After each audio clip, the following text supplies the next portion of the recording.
ओम शांति। 25 अप्रैल 2024 के ईश्वरीय महावाक्य। पहले सुनते हैं आज की मुरली से होमवर्क। बाबा ने कहा, अब तक जो कुछ पढ़ा उसे भूलना है, एक बाप से सुनना है और अपने ब्राह्मण कुल को सदा याद रखना है। यह पुरुषोत्तम युग ही गीता एपिसोड है। इसमें ही तुम्हें पुरुषार्थ कर उत्तम पुरुष अर्थात देवता बनना है। बाप जो समझाते हैं उसमें बच्चों को जरा भी संशय नहीं आना चाहिए। बाप तुम बच्चों को आप समान पवित्र और नॉलेजफुल बनाने आए हैं। बाप के संग में ही रहना है। अब बाप कहते हैं, बीती को चितवो नहीं, बुद्धि से सब निकाल दो। बाबा ने स्थापना, विनाश और राजधानी का साक्षात्कार कराया तो वह पक्का हो गया। और अब सुनते हैं महावाक्यों को विस्तार से। मुरली का सार। मीठे बच्चे, यह पुरुषोत्तम युग ही गीता एपिसोड है। इसमें ही तुम्हें पुरुषार्थ कर उत्तम पुरुष अर्थात देवता बनना है। प्रश्न, किस एक बात का सदा ध्यान रहे तो बेड़ा पार हो जाएगा? उत्तर, सदा ध्यान रहे कि हमें ईश्वरीय संग में रहना है तो भी बेड़ा पार हो जाएगा। अगर संग दोष में आई, संशय आया तो बेड़ा विषय सागर में डूब जाएगा। बाप जो समझाते हैं उसमें बच्चों को जरा भी संशय नहीं आना चाहिए। बाप तुम बच्चों को आप समान पवित्र और नॉलेजफुल बनाने आई हैं। बाप के संग में ही रहना है। ओम शांति। भगवानुवाच। बच्चे जानते हैं कि बाप वही राजयोग सिखला रही हैं जो 5000 वर्ष पहले समझाया था। बच्चों को मालूम है, दुनिया को तो मालूम नहीं है, तो फिर पूछना चाहिए गीता का भगवान कब आया? भगवान जो कहते हैं मैं राजयोग सिखलाकर तुमको राजाओं का राजा बनाता हूँ, वह गीता एपिसोड कब हुआ था? यह पूछना चाहिए। यह बात कोई भी नहीं जानते हैं। तुम अब प्रैक्टिकल सुन रहे हो। गीता का एपिसोड होना भी चाहिए कलयुग अंत और सतयुग आदि के बीच में।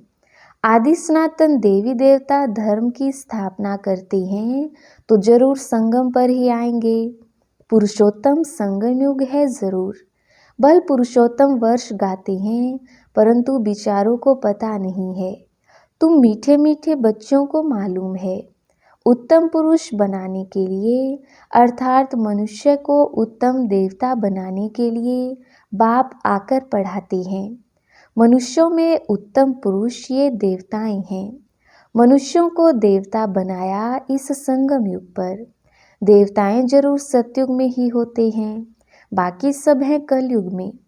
तुम बच्चे जानते हो हम हैं संगम युगी ब्राह्मण।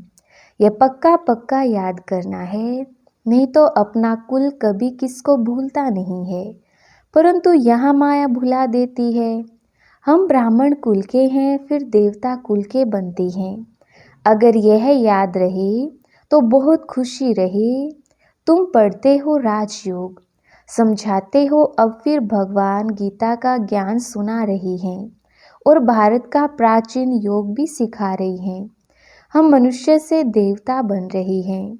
बाप ने कहा है काम महाशत्रु है, इन पर जीत पाने से तुम जगत जीत बनती हो। पवित्रता की बात पर कितनी आर्ग्यू करते हैं। मनुष्यों के लिए विकार तो जैसे खजाना है, लौकिक बाप से यह वर्षा मिला हुआ है। बालक बनते हैं तो पहले पहले बाप का यह वर्षा मिलता है। शादी बर्बादी कराते हैं और बेहद का बाप कहते हैं काम महाशत्रु है, तो जरूर काम को जीतने से ही जगत जीत बनेंगे। बाप जरूर संगम पर ही आए होंगे। महाभारी महाभारत लड़ाई भी है, हम भी यहाँ जरूर हैं।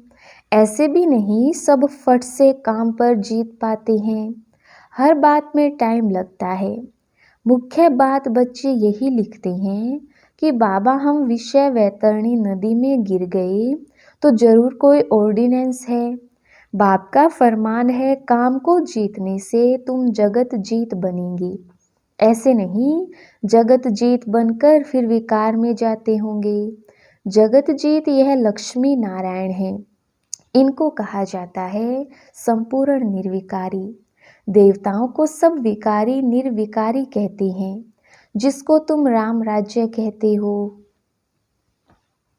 वह है वाइसलेस वर्ल्ड, यह है विशेष वर्ल्ड, अपवित्र गृहस्थ आश्रम। बाबा ने समझाया है, तुम पवित्र गृहस्थ आश्रम के थे, अब 84 जन्म लेते लेते अपवित्र बने हो। 84 जन्मों की ही कहानी है।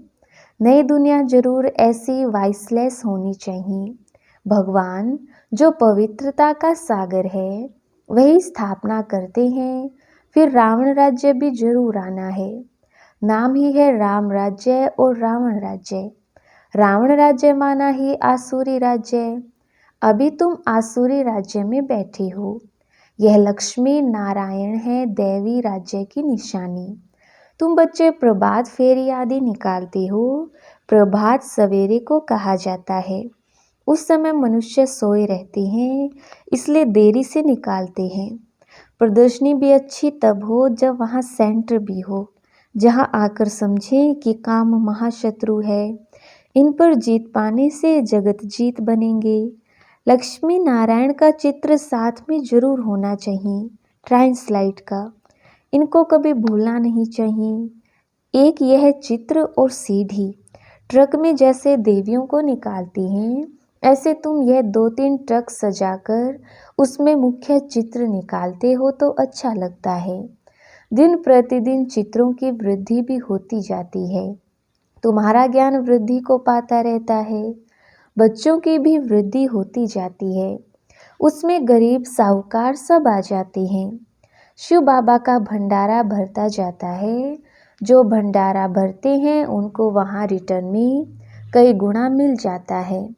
तब बाप कहते हैं, मीठे मीठे बच्चों, तुम हो पद्मा पदम पति बनने वाले, सो भी 21 जन्मों के लिए। बाबा खुद कहते हैं, तुम जगत का मालिक बन जाएंगे 21 पीढ़ी।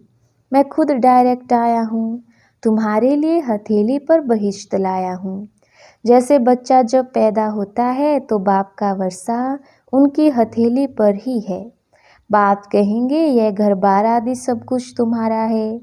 बेहद का बाप भी कहते हैं, तुम जो मेरे बनते हो तो स्वर्ग की बादशाही तुम्हारे लिए है 21 पीढ़ी, क्योंकि तुम काल पर जीत पा लेते हो। इसलिए बाप को महाकाल कहते हैं। महाकाल कोई मारने वाला नहीं है, उनकी तो महिमा की जाती है। समझते हैं भगवान ने यमदूत भेज मंगा लिया, ऐसी कोई बात है नहीं। यह सब है भक्ति मार्ग की बातें। बाप कहते हैं, मैं कालों का काल हूँ। पहाड़ी लोग महाकाल को भी बहुत मानते हैं। महाकाल के मंदिर भी हैं। ऐसे झंडियाँ लगा देते हैं तो बाप बैठ बच्चों को समझाते हैं। यह भी समझते हो कि राइट बात है। बाप को याद करने से ही जन्म जन्मांतर के विकर्म भस्म होते हैं, तो उसका प्रचार करना चाहिए। कुंभ के मेले आदि बहुत लगते हैं। स्नान करने का भी बहुत महत्व बताया है।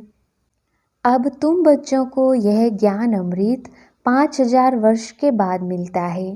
वास्तव में इसका अमृत नाम है नहीं, यह तो पढ़ाई है। यह सब है भक्ति मार्ग के नाम। अमृत नाम सुनकर चित्रों में पानी दिखाया है। बाप कहते हैं, मैं तुमको राजयोग सिखलाता हूँ। पढ़ाई से ही ऊंच पद मिलता है, सो भी मैं पढ़ाता हूँ। भगवान का कोई ऐसा सजा हुआ रूप तो है नहीं। यह तो बाप आकर इसमें आकर पढ़ाते हैं। पढ़ाकर आत्माओं को आप समान बनाते हैं। खुद लक्ष्मी नारायण थोड़े ही हैं जो आप समान बनाएंगे। आत्मा पढ़ती है, उनको आप समान नॉलेजफुल बनाती हैं। ऐसे नहीं, भगवान भगवती बनाते हैं। उन्होंने श्री कृष्ण को दिखाया है, वह कैसे पढ़ाएंगी। सतयुग में पति थोड़ी होते हैं। श्री कृष्ण तो होता ही है सतयुग में। फिर कभी भी श्री कृष्ण को तुम नहीं देखेंगी। ड्रामा में हरेक के पुनर्जन्म का चित्र बिल्कुल न्यारा होता है। कुदरत का ड्रामा है, बनी बनाई। बाप भी कहते हैं तुम हूबहू इस फीचर से इसी कपड़े में कल्प कल्प तुम ही पढ़ते आएंगी। हूबहू रिपीट होता है ना। आत्मा एक शरीर छोड़ फिर दूसरा वही लेती है जो कल्प पहले लिया था। ड्रामा में कुछ फर्क नहीं पड़ सकता है। वह होती हैं हद की बातें, यह हैं बेहद की बातें, जो बेहद के बाप के सिवाय कोई समझा नहीं सकती हैं। इसमें कोई संशय नहीं हो सकता है। निश्चय बुद्धि हो फिर कोई ना कोई संशय में आ जाते हैं। संग लग जाता है। ईश्वरीय संग चलता चले तो पार हो जाएं। संग छोड़ा तो विषय सागर में डूब पड़ेंगे। एक तरफ है क्षीर सागर, दूसरे तरफ है विषय सागर। ज्ञान अमृत भी कहते हैं। बाप है ज्ञान का सागर, उनकी महिमा भी सागर। बाप है पवित्रता का सागर। भल वह देवताएं सत्युग त्रेता में पवित्र हैं, परंतु सदैव के लिए तो नहीं रहते हैं, फिर भी आधा कल्प के बाद गिरते हैं। बाप कहते हैं मैं आकर सबकी सद्गति करता हूँ। सद्गति दाता मैं एक हूँ। तुम सद्गति में जाते हो फिर यह बातें होती नहीं हैं। अब तुम बच्चे सम्मुख बैठे हो। तुम भी शिव बाबा से पढ़कर टीचर बने हो। मुख्य प्रिंसिपल वह है। तुम आते भी उनके पास हो। कहते हैं हम शिव बाबा के पास आए हैं। अरे वह तो निराकार है। हाँ वह आते हैं इनके तन में, इसलिए कहते हैं बाप दादा के पास जाते हैं। यह बाबा है उनका रथ जिस पर उनकी सवारी है। उनको रथ घोड़ा अश्व भी कहते हैं। इस पर भी एक कथा है। दक्ष प्रजापिता ने यज्ञ रचा, कहानी लिख दी है, परंतु ऐसे तो है नहीं। शिव भगवान उवाच मैं तब आता हूँ जब भारत में अति धर्म ग्लानि होती है। गीतावादी भल कहते हैं यदा यदा ही, परंतु अर्थ नहीं समझते हैं। तुम्हारा यह बहुत छोटा झाड़ है, इनको तूफान भी लगते हैं। नया झाड़ है ना, फिर यह फाउंडेशन भी है। इतने अनेक धर्मों के बीच में एक आदि सनातन देवी देवता धर्म का सैपलिंग लगाते हैं। कितनी मेहनत है। औरों को मेहनत नहीं लगती है, वह ऊपर से आते रहते हैं। यहाँ तो जो सत्युग त्रेता में आने वाले हैं उन्हों की आत्माएं बैठ पड़ती हैं। जो पतित हैं उनको पावन देवता बनाने के लिए बाप बैठ पढ़ाते हैं। गीता तो यह भी बहुत पढ़ते थे। जैसे अब आत्माओं को याद कर दृष्टि दी जाती है तो पाप कट जाएं। भक्ति मार्ग में फिर गीता के आगे जल रखकर बैठ पढ़ते थे। समझते हैं पितरों का उद्धार होगा, इसलिए पितरों को याद करते हैं। भक्ति में गीता का बहुत मान रखते हैं। अरे बाबा कोई कम भगत था क्या? रामायण आदि सब पढ़ते थे। बहुत खुशी होती थी। वह सब पास्ट हो गया। अब आप कहते हैं बीती को चितवो नहीं, बुद्धि से सब निकाल दो। बाबा ने स्थापना, विनाश और राजधानी का साक्षात्कार कराया तो वह पक्का हो गया। यह सब खलास होना है, यह पता नहीं था। बाबा ने समझा यह सब होगा, देरी थोड़ी ही है, हम जाकर फलाना राजा बनूंगा। पता नहीं बाबा क्या क्या समझते रहते थे। तुम बच्चे जानते हो बाबा की प्रवेशता कैसे हुई। यह बातें मनुष्य नहीं जानती हैं। ब्रह्मा विष्णु शंकर का नाम तो लेते हैं, परंतु इन तीनों में से भगवान किसमें प्रवेश करते हैं अर्थ नहीं जानते। वो लोग विष्णु का नाम लेते हैं। अब वह तो है देवता, वह कैसे पढ़ाएंगे। बाबा खुद बतलाते हैं मैं इनमें प्रवेश करता हूँ, इसलिए दिखाया है ब्रह्मा द्वारा स्थापना, वह पालना और वह विनाश। यह बड़ी समझने की बातें हैं। भगवान उवाच मैं तुमको राजयोग सिखलाता हूँ। वह भगवान कब आया जो राजयोग सिखलाया और राजाई पद दिलाया। यह अभी तुम समझते हो। 84 जन्मों का राज भी समझाया है, पूज्य पुजारी का भी समझाया है। विश्व में शांति का राज्य इन लक्ष्मी नारायण का था ना, जो सारी दुनिया चाहती है। जब लक्ष्मी नारायण का राज्य था तो उस समय सब शांति धाम में थे। अब हम श्रीमत पर यह कार्य कर रहे हैं, अनेक बार किया है और करते रहेंगे। यह भी जानती हैं कोटों में कोई निकलेगा, देवी देवता धर्म वालों को ही टच होगा। भारत की ही बात है, जो इस कुल के होंगे वह निकल रहे हैं और निकलते रहेंगे। जैसे तुम निकले हो वैसे और प्रजा भी बनती रहेगी। जो अच्छा पढ़ते वह अच्छा पद पाते हैं। मुख्य है ज्ञान योग। योग के लिए भी ज्ञान चाहिए, फिर पावर हाउस के साथ योग चाहिए। योग से भी कर्म विनाश होंगे और हेल्दी वेल्दी बनेंगे, पास विद ऑनर भी होंगे। अच्छा, मीठे मीठे सिकिलदे बच्चों प्रति माता पिता बाप दादा का याद प्यार और गुड मॉर्निंग। रूहानी बाप की रूहानी बच्चों को नमस्ते। हम रूहानी बच्चों की रूहानी बाप दादा को याद प्यार, गुड मॉर्निंग और नमस्ते जी। धारणा के लिए मुख्य सार। पहला पॉइंट, जो बात बीत गई उसका चिंतन नहीं करना है। अब तक जो कुछ पढ़ा उसे भूलना है। एक बाप से सुनना है और अपने ब्राह्मण कुल को सदा याद रखना है। दूसरा पॉइंट, पूरा निश्चय बुद्धि होकर रहना है। किसी भी बात में संशय नहीं उठाना है। ईश्वरीय संग और पढ़ाई कभी भी नहीं छोड़ना है। वरदान, रूहानी माशुक की आकर्षण में आकर्षित हो, मेहनत से मुक्त होने वाले रूहानी आशिक भव। विस्तार, माशुक अपने खोए हुए आशिकों को देख खुश होते हैं। रूहानी आकर्षण से आकर्षित हो, अपने सच्चे माशुक को जान लिया, पा लिया, यथार्थ ठिकाने पर पहुंच गई। जब ऐसी आशिक आत्माएं इस मोहब्बत की लकीर के अंदर पहुंचती हैं तो अनेक प्रकार की मेहनत से छूट जाती हैं, क्योंकि यहाँ ज्ञान सागर के स्नेह की लहरें, शक्ति की लहरें सदा के लिए रिफ्रेश कर देती हैं।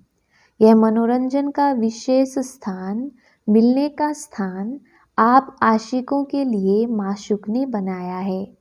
स्लोगन, एकांतवासी बनने के साथ साथ एक नामी और एकोनामी वाले बनो। अच्छा, ओम शांति।